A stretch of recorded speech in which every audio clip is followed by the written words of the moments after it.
So we're talking a little bit about the stance and how that I don't think it's as important as how you stand to the ball as it's important as how square you are to where you want the ball to go. Let me explain.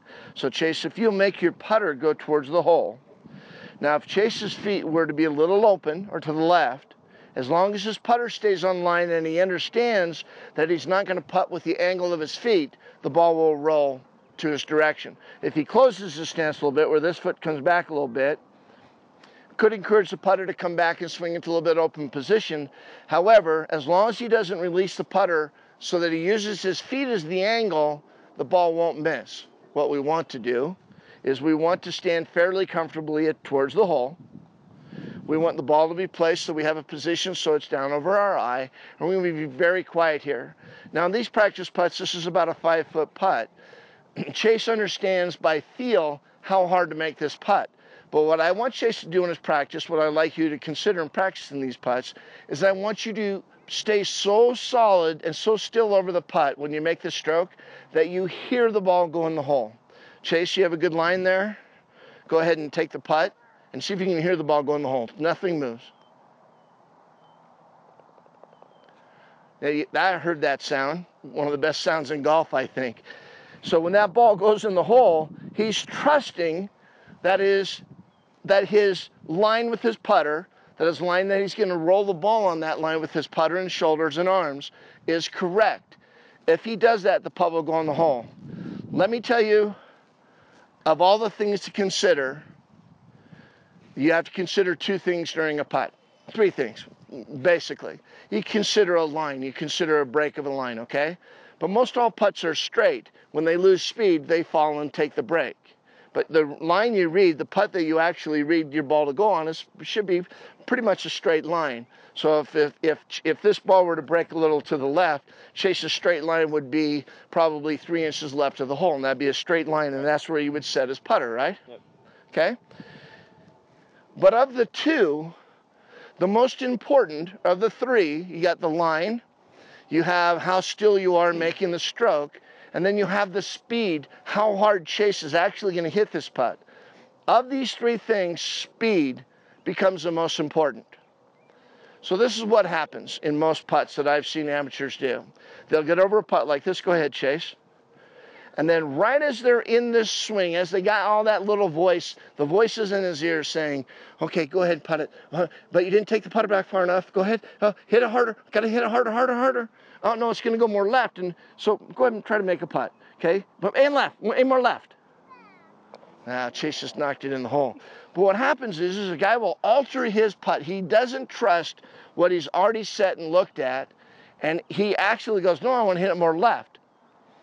Once you have the putt set, forget your line.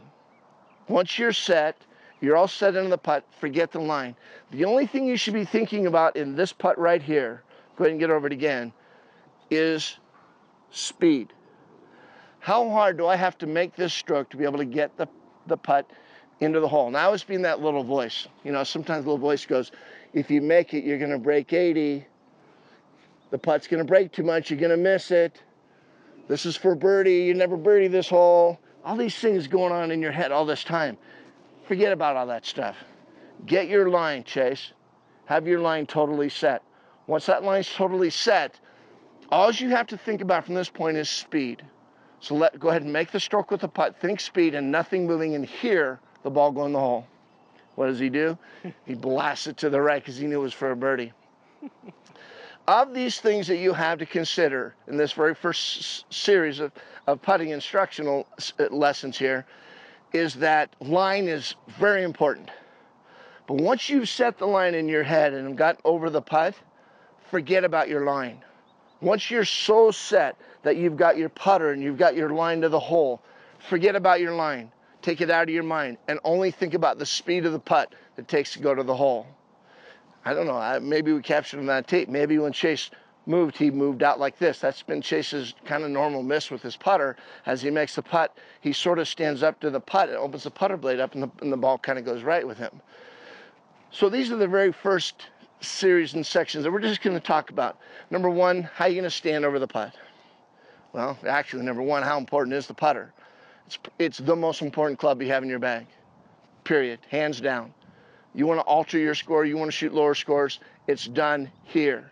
Chase, if Chase hits the ball great all day long and doesn't change one thing about his hitting and has 34 putts, but I get Chase to go from 34 putts to 30 putts, he's reduced his score by 4 strokes and hasn't changed any slice that he made, any hook that he made, any ball he hit short of the green or in the bunker or out of bounds that he made, but he reduced the score by 4 strokes simply by becoming a better putter.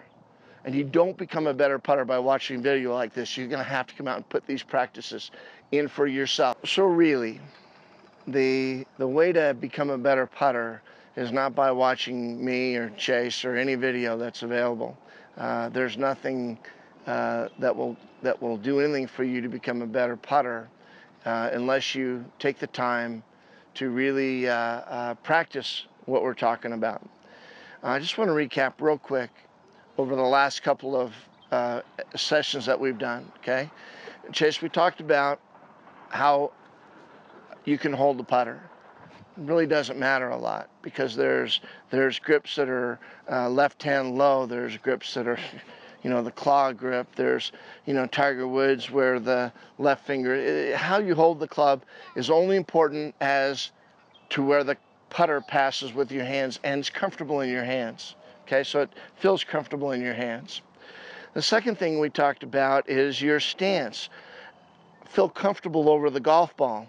Really the one thing that all good putters do the same is that they have their eye, like my little grandson here, is over the ball. They're not sitting back here, so if this is the ball, that they're putting like this.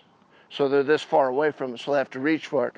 But they're actually up over the ball so that they can comfortably make a swing, where if you look at it, that my eye is just over the center part of the ball. I think that's very, very important because all good players do that. And really, the main thing that I think all good players do the best, Chase, is that when they make the stroke of the putt, that there's no additional movement. They don't come up to look, see where the ball goes. They don't swing back with the putter and forward with the putter.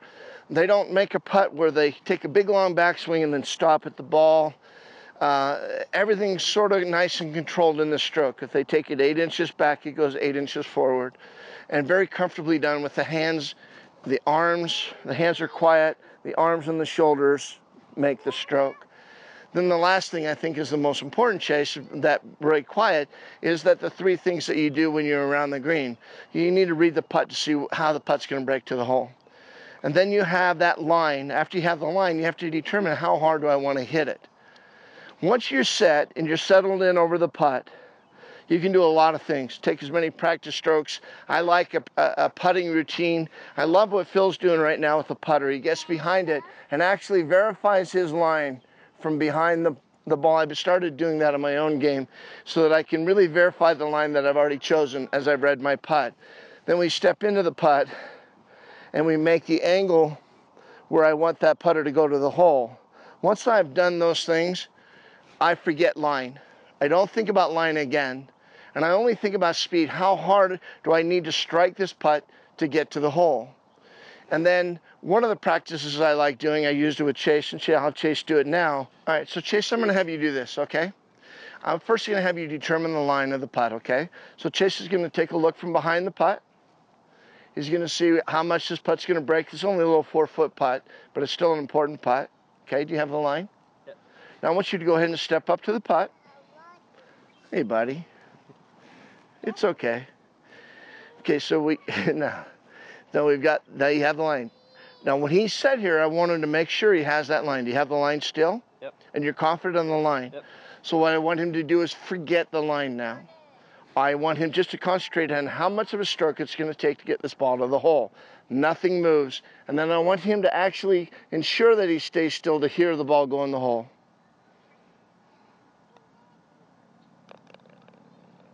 Very good, Chase. And if you can just try these practices right there, use the fill circle amount. Make 50 putts before you move on. I use the lag attempt when I have a putt that is, over 20 feet. So if I'm going to take this putt, I'm just going to get the feel of how far I want that putter to travel Oh, of course, it goes right in the middle of the hole. So I had the feel of how far that putt's going to travel to get to the hole. It's all speed. If I were a little bit off in line, so my line wasn't perfect, but if I maintain good speed, what will happen is my line isn't there, but because I had such good speed, it's a very easy 2-putt. It will reduce my 3-putts. And that's why speed is more important than line, because I can hit it on line, but I can hit it 5 feet short or 5 feet long, and chances are I'm going to miss that 5-footer, particularly if I'm under pressure. That's just the start of what we have. We're going to use some different things. We're going to do some visualizations with putting.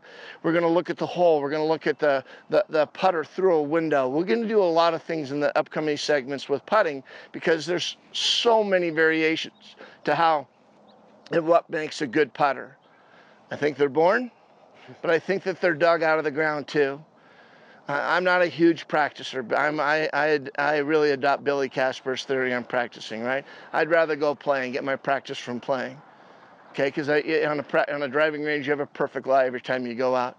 So I want to go away from that. But right here, what I want to do is I want to really practice and get the feel for the distance. You have the feel for distance, your putting will lower. If you can make putts where your body isn't moving during the stroke, your putts will reduce in number. If you practice hearing the ball go in the hole, it'll ensure that you stay still. Do that now, your putts will lower. We'll see you again on another segment of Missing Links. Thank you. Thank you.